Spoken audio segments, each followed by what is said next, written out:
My name is Maya Henderson. I was 30 years old and I was picking shredded brisket off a paper plate at my parents' kitchen table in San Antonio when my dad cleared his throat and told me they had canceled my birthday dinner downtown so they could put that money toward my brother Noah's new restaurant venture. For a second, I thought I had misheard him over the hum of the old ceiling fan, but my mom jumped in right away smiling like this was totally reasonable, explaining how the reservation at the fancy Riverwalk Steakhouse just didn't make sense when Noah's dream needed every extra dollar. I sat there with plastic cutlery in my hand, realizing the only thing they'd set out for my 30th birthday was takeout barbecue and a store cake with my name written in the wrong color. If you've ever sat at a family dinner and felt like you were just the person expected to understand while everyone else got celebrated, tell me where you're watching from and what you would have said in my place. And if you've ever had your big moment hijacked by the favorite child hit, like and subscribe, so more people see stories like this. Growing up on the northwest side of San Antonio, our little brick house sat on a quiet street where everybody knew everybody, and from as far back as I can remember, my older brother Noah was the headline, and I was the footnote. My dad, Charles, was an aircraft mechanic at the base, the kind of man who smelled like jet fuel and coffee. While my mom, Donna, worked long shifts as a nurse at Methodist, always talking about her patients' families like they were her own. For them, Noah was the Golden Boy star quarterback marching band soloist, the kid who could do anything he set his mind to, according to every church potluck conversation I overheard. When he brought home a trophy, it went on the living room shelf under a spotlight. When I brought home straight A's, my mom would smile, say, "Of course you did. You're my little brainiac," and leave the certificate on the counter until it disappeared. My birthdays always seemed to fall behind whatever big thing Noah had going on that week. The year I turned 13, my parents forgot the cake at home because they rushed out the door to make his playoff game on time, and afterward they insisted that celebrating at the stadium concession stand made the night more fun anyway. When I turned 16, the plan had been dinner at my favorite Mexican restaurant, but a recruiter scheduled a last-minute meeting with Noah's coach, so we ended up eating fast food in the car with him in the front seat, and me squeezed in the back. College savings that had once been labeled for Maya and Noah on a mason jar in the pantry somehow turned into Noah's scholarship gap fund when his first choice school cost more than anyone expected. When I asked timidly about my side of the jar, my mom said gently that I was so good with money in school that I'd figure it out, which was how I ended up stocking shelves at HEB after class to cover my own fees. By the time Noah left for college in Austin with my parents' old Camry and a stack of paid-for textbooks, it was obvious which of us they saw as the investment and which as the backup plan.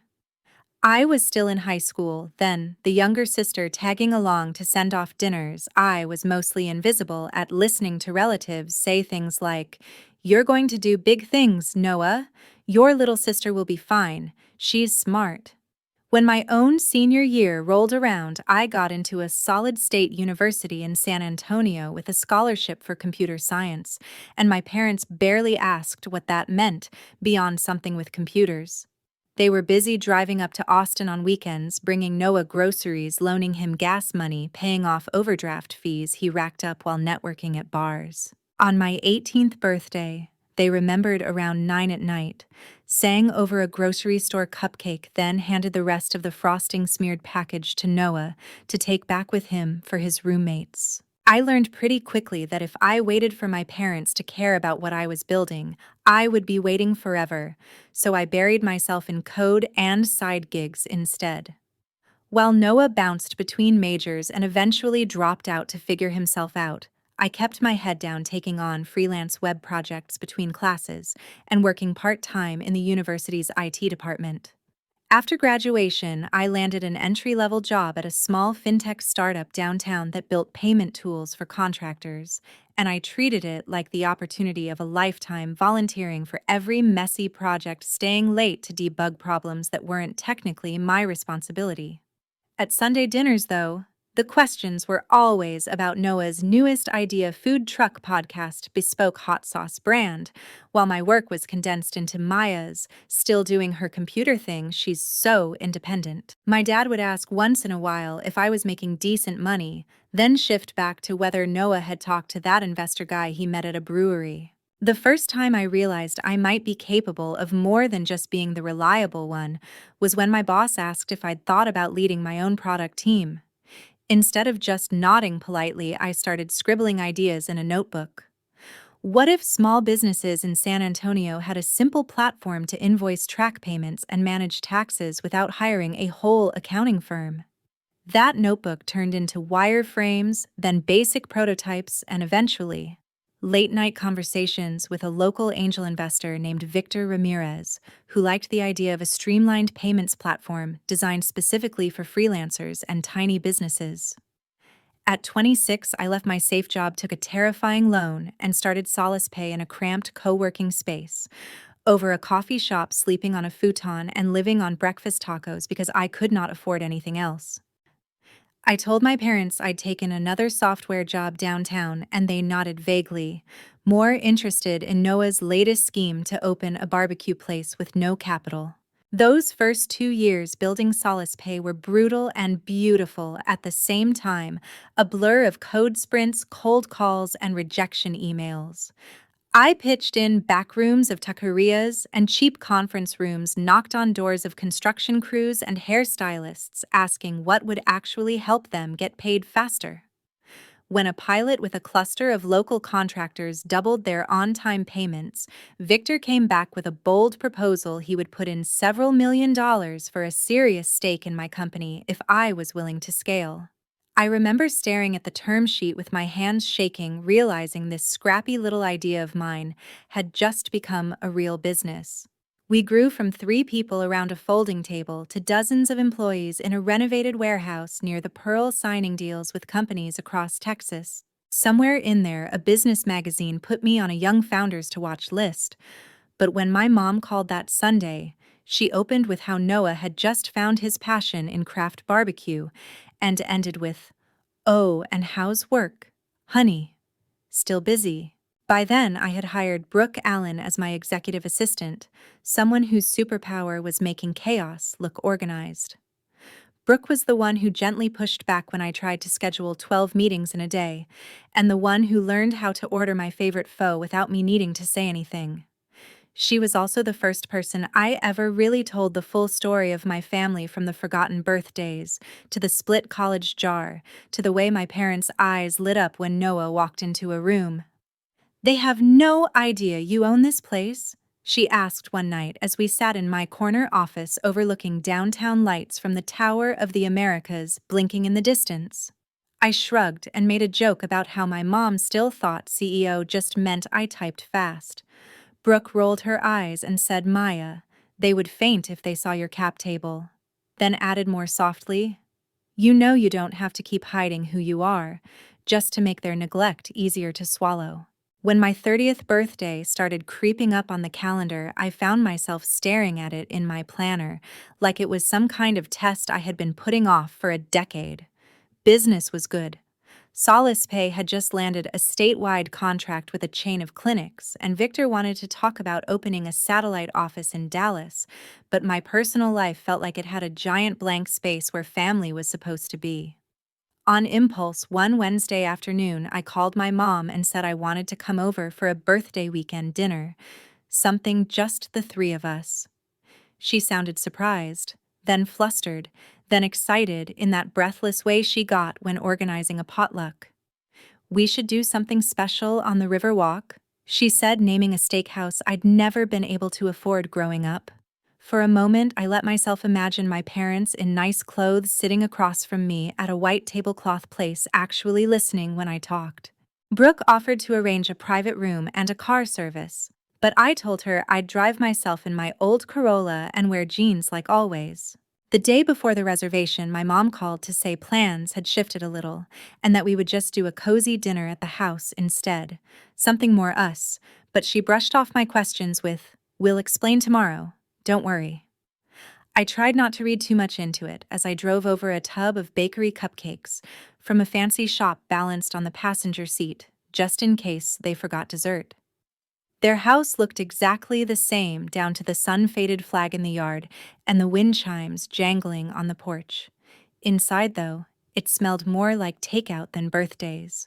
The table was set with paper plates and a big foil pan of barbecue from down the street, and Noah's photo in his old football jersey still dominated the wall behind my dad's chair.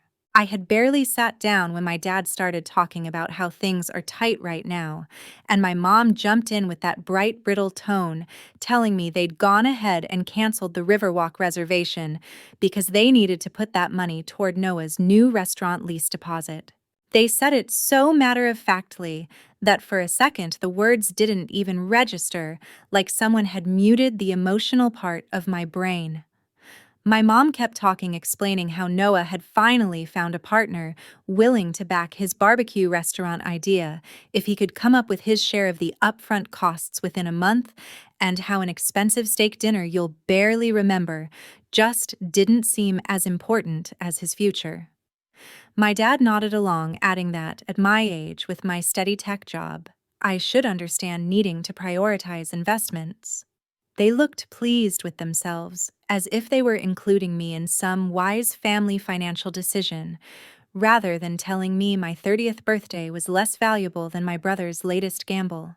A store cake from the HEB bakery box sat on the counter behind them, the icing starting to sag. Happy B-Day, May, written in rushed blue letters. I swallowed the lump in my throat and heard myself say, "Sure, I get it," because that was the role I had always played.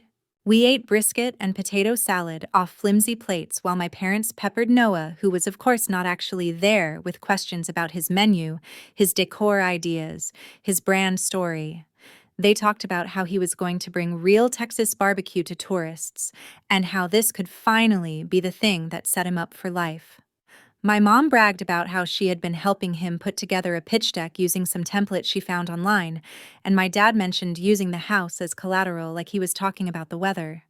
Every time my name came up, it was as an example of someone steady and responsible, the person they could count on to understand if her own celebration got sacrificed. My phone buzzed on the table with messages from my team, photos of the cake they'd gotten me at the office, memes from our dev channel, a video from Victor raising a glass in my honor, and I muted it, suddenly embarrassed for them to see the reality of my life, while I sat here pretending I was just someone who wrote code for other people's dreams. I might have kept swallowing it all night if my mom hadn't said in that slightly condescending way she had, "If your little office needs you, go ahead and answer, honey. We know you're important over there in your cubicle," exactly as my phone lit up with Brooke's name. Something about the way she said little office made a stubborn part of me switch on, so instead of stepping into the hallway, I hit speaker and set the phone down next to the barbecue sauce. "Hey, Brooke, you're on speaker at my parents' house," I said, keeping my voice neutral. Brooke didn't miss a beat. "Okay, then everyone gets to hear this," she said briskly. "The regional bank just called my direct line to verify the $300,000 commercial loan you supposedly co-signed with your parents and Noah's LLC for a barbecue restaurant. They sent over documents with your name and social security number on them, but the signature doesn't match anything on file, and they asked for your latest tax returns as CEO of Solace Pay. Do you want me to tell them this is fraud?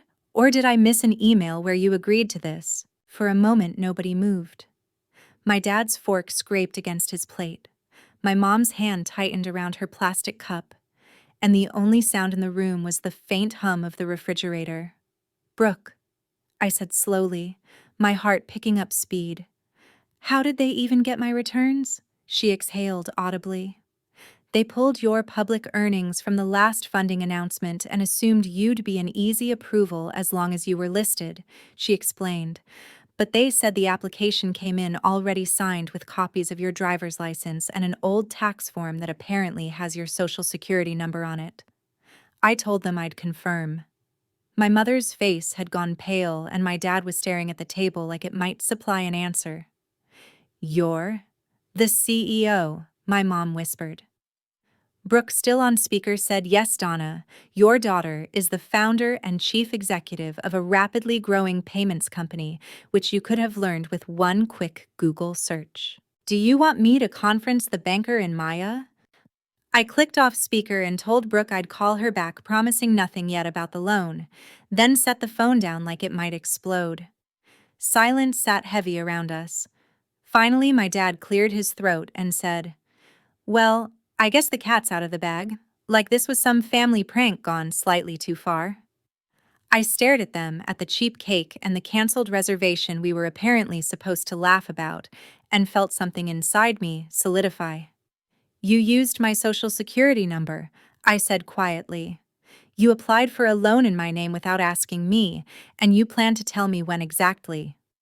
My mom rushed in with her usual bandaged tone, saying they had meant to talk about it tonight over dessert, that it was just a formality, that the bank had insisted on a high-earning cosigner, and of course their brilliant daughter would understand. My dad added that I was successful now, and the payments would never fall back on me once Noah's restaurant took off. When I didn't answer, my mom's expression shifted to hurt. "Why didn't you tell us about your company?" she demanded. "You made us look like fools in front of that woman." The argument that followed felt like every slight from the last 20 years, compressing into one long, sharp conversation. I told them about the nights I spent coding in that co-working space while they sent Noah gas money, about the way they never once asked what Solace Pay actually did about the awards they ignored, and the articles they never bothered to read. They told me I had pulled away, that I never shared details, that I had made them feel unwelcome in my new life. My mom insisted that co-signing that loan in my name was a gift I could give the family, the least I could do after everything they had invested in me. A sentence so upside down it almost made me laugh. Noah, they said, finally had a shot, and they were just trying to get him to the starting line. When I asked why they didn't just ask me outright for help, my dad muttered that I would have probably said no, and my mom snapped that I seemed to care more about strangers on my platform than my own brother. I stood up so fast my chair scraped the tile and told them I was done talking, that I was not staying for cake, and that they were not to sign anything else with my name on it. I drove to a boutique hotel near the Pearl that I had stayed in for conferences, checked into a room overlooking the river, and sat on the bed with my shoes still on, staring at the city lights, while the reality of what they'd done sank in. My phone was full of missed calls and texts from my parents by then, messages that swung wildly from, "We're sorry, we can fix this," to, "How could you embarrass us like that in our own home?" Brooke answered on the first ring when I called her back, and her usual no-nonsense tone softened as I tried to explain between angry tears. She had already requested copies of the loan documents from the banker and forwarded them to our company attorney. The signatures didn't match the identification, photos were obviously old, and the income numbers pulled from press coverage instead of actual forms. "If you let this stand, they can come after your personal assets if the restaurant fails," Brooke said quietly. "And it sure looks like identity theft on their part. You have to decide whether you're going to protect them or yourself." I lay awake listening to the AC click on and off, realizing that for once, I had power they couldn't guilt me out of using. The next morning, I sat in a conference room at our law firm downtown, feeling more like a client than a CEO for the first time. Our attorney walked me through the options in simple, careful language. We could notify the bank immediately that the signature was fraudulent and have the loan frozen before more funds were disbursed. I could file a formal complaint for identity theft and bank fraud, which might trigger a criminal investigation, or I could sign an affidavit retroactively authorizing the loan, essentially signing on as guarantor and hoping Noah's restaurant became profitable fast enough to cover the debt. When he put it that plainly, the decision was less about anger and more about math and boundaries. If I signed, I would be on the hook for hundreds of thousands of dollars plus interest, and my company's reputation could be dragged into whatever mess Noah created. If I didn't, my parents would face legal consequences for what they had already done. I thought about the canceled birthday dinner, the decades of being the one expected to understand, and the way my mom had casually dismissed my whole career as a little office job. I signed the complaint. Within a week, the bank's fraud department had opened a file, and a detective from the financial crimes unit left me a voicemail wanting to confirm details. My parents' calls became more frantic, then more hostile, as they realized the bank had frozen the loan and was questioning their paperwork. My mom accused me of ruining Noah's life and choosing strangers over family, while my dad begged me to fix this quietly and offered to sign whatever I needed if the charges would just go away. I told them in one final conversation that they needed to direct all questions to their own attorney, and then I blocked their numbers. For the first time in my life, I stopped cushioning their choices with my silence. Instead, I poured that energy into solace pay and into therapy, where a very patient woman in a soft gray cardigan helped me untangle the knot of guilt and obligation I'd been carrying since childhood. We talked about how being the younger, reliable kid had turned me into someone who assumed my needs were negotiable, and how pressing charges now was not revenge, so much as finally refusing to be the safety net they never earned. The investigation moved faster than I expected. The bank produced security footage from the branch showing my parents and Noah at the desk with a loan officer sliding my old tax forms across the table and nodding along as he explained the terms. My signature on the documents looked shaky, clearly traced, and the notary stamp belonged to a friend of my dad's, who later admitted he hadn't actually seen me sign. Faced with that evidence, the district attorney's office offered them a plea deal: plead guilty to reduced charges of fraud and identity theft in exchange for probation restitution and community service, or risk a trial that could end with actual prison time. They took the deal. The loan was reversed where possible, but the money already spent on non-refundable deposits still had to be paid back, and my parents' house, which they'd used as collateral without fully understanding what that meant, went into foreclosure when they couldn't keep up. I heard those details secondhand from a cousin who still followed my mom on social media. By then, I had long since muted any updates from their world. Noah's restaurant never opened. The bare concrete space he had posted on Instagram with captions about manifesting the dream stayed empty until a different concept moved in months later, leaving his tagged location as an awkward digital ghost. He went back to bouncing between odd jobs, line cook here, bartender there. Except now he had a felony record attached to his name and far fewer people willing to vouch for him. My parents moved into a small apartment on the outskirts of town, downsizing into a life they'd never planned for. At some point, my mom switched from blaming me publicly to posting vague quotes about toxic children and betrayal, from within which people sent me screenshots of with eye roll emojis. It hurt, especially at first, to see my own parents cast me as the villain in their story, but it also clarified something I had been avoiding. Nothing I could have done would have turned them into the kind of people who asked before they took. The last time I saw them in person was at the courthouse when the judge finalized the terms of their probation. I sat in the back, partly because I wanted to hear it with my own ears, and partly because some stubborn part of me still needed to see that this was real, that the system was for once on my side. Afterward, in the hallway, my mom rushed toward me, thinner than I remembered, clutching a worn handbag like it was armor. "Maya, baby, we're family," she said, reaching for my arm. "We made a mistake, but you didn't have to go this far." My dad stood behind her eyes, tired, saying nothing. I stepped back out of her reach. "You went this far when you forged my name," I said, keeping my voice as even as I could. "All I did was draw a line where there should have been one all along." She looked at me like I was a stranger. "So that's it?" she asked. "You're just going to walk away?" I nodded. "Yes," I said. "I am." In the 2 years that followed, my life got quieter and fuller at the same time.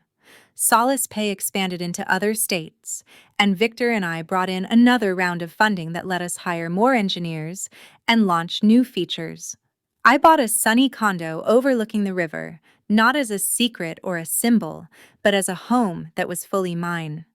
Holidays became potluck dinners with friends and coworkers who brought side dishes and stories instead of expectations and guilt. Brooke became the kind of person I listed as my emergency contact without hesitation, and the therapist's office became the place where I unpacked the complicated grief of losing people who were still alive. Every once in a while, a long, rambling letter would arrive from my parents' new address, full of half apologies and subtle jabs, but I stopped reading them past the first few lines. I would drop them unopened or barely skimmed into the shredder and remind myself that choosing myself was not cruelty. It was self-respect. On my 32nd birthday, I finally had the Riverwalk dinner I had wanted 2 years earlier, only this time I booked it myself and invited the people who had shown up when it counted. We sat on the patio of a restaurant that used to be beyond my wildest budget, candles flickering against the stone walls, the sound of water and mariachi music floating up from the river below. When the waiter brought out a dessert plate drizzled with chocolate spelling my name correctly, everyone at the table sang off-key and loud, and Brooke toasted to the woman who figured out that family is defined by who protects you, not who shares your last name. I looked around at the faces smiling back at me and felt something in my chest unclench. There was no background buzz of worry about who I needed to make comfortable, no silent tally of whose dreams I was expected to fund. I used to think that if I just became successful enough, my parents would finally see me, that some combination of titles and bank balances and press mentions would force them to treat me like more than backup for Noah's life. What I learned instead was that some people will always see you as the resource they can tap, no matter how clearly you explain your limits, and that the only real power you have is over how close you let them stand. At dinner that night, when my parents canceled my birthday plans and casually revealed they'd gambled my future on my brother's dream, they thought I would do what I'd always done: swallow my hurt smile and pay the price later. Choosing not to do that was the beginning of an entirely different story. I do not forgive them. I do not check on them. And I will not be there the next time their choices catch up to them. I have a life now that is built on mutual respect, not obligation, and I intend to keep it that way. If you're listening to this and recognizing pieces of your own family in mine, please do not wait until they sign your name on something to set boundaries. Thank you for hearing my story. Tell me in the comments what you would have done at that dinner table, and do not forget to subscribe if you want more stories about family drama, hard boundaries, and finally choosing yourself.